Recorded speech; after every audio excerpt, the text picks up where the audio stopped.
പിള്ളേരെ ഈ T V വെച്ചോണ്ട് ഈ സന്ധ്യ നേരത്ത് ഇരിക്കാതെ സന്ധ്യതാമ ഇറങ്ങി ചെല്ലടാ ഇരുന്നുണ്ട് ടി വി വെച്ചിരിക്കുന്നു. എടാ നിന്റെ അമ്മ അച്ഛനൊക്കെ എവിടെ പോയതാടാ? ഉലുമാളി ഈ മഴയും പിടിച്ച് വെള്ളവും പിടിച്ച് കിടക്കുന്നിടത്ത് ഉലുമാളി പോയിരിക്കുന്നു. കുടിക്കാൻ കേട്ടവന്മാരെ ഈ ടി വിയും കണ്ടോണ്ടിരിക്കുന്ന നിങ്ങൾ ഒരു ലക്ഷം പൈക്ക് തന്നോടാ. എടാ നോക്കണം, അതേ ഓരോ പിള്ളേരൊക്കെ എന്തെല്ലാം കാര്യങ്ങളാ ചെയ്യുന്നത് കണ്ടുപിടിച്ചു. ഞാനിതൊക്കെ കാണാൻ താമസിച്ചു പോയി. എന്റെ കയ്യിൽ പുതിയ ഫോണ് കിട്ടിയപ്പോ അല്ലേ ഞാനിതൊക്കെ കാണുന്നത്. ദേ ഒരു കൊച്ചു പയ്യനുണ്ടാക്കിയ കിളിക്കൂട് കണ്ടോടാ, ഓലയും കൊണ്ട്. അവൻ എന്ത് നല്ല ഭംഗിയായിട്ട് എത്ര നല്ല കഴിവുള്ള പിള്ളേരാ.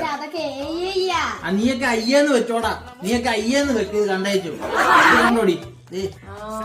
ഓരോ പിള്ളേര് ഇത് ഉണ്ടാക്കിയേക്കുന്ന കണ്ടോ, തെങ്ങോലയും കൊണ്ട് ഇത്ര നല്ല മെടുക്കനായിട്ട്. എന്റെ പൊന്നു എന്നാ കഴിവാ പിള്ളേർക്ക്. ഇതൊക്കെ ഇവന്മാര് കണ്ട് പഠിക്കണ്ടേ? എന്നാലും അവൻ അയ്യേന്ന് വെക്കുവാ. ആ ബെസ്റ്റ് വരുന്ന ദോഷാന്ന് കേട്ടിട്ടുണ്ട്, പക്ഷെ എത്രയും വലിയ ദോഷാന്ന് ഇപ്പോഴറിയാം.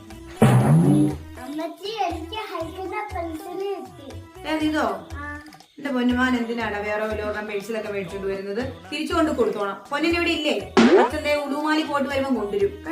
എന്റെ പൊന്നമ്മച്ചി, ഹൽക്ക് എന്ന് പറഞ്ഞ അവനെ കൂടെ പഠിക്കുന്ന പയ്യനൊന്നും അല്ല, അത് സിനിമയിലെ ഒരു ക്യാരക്ടറാണ്.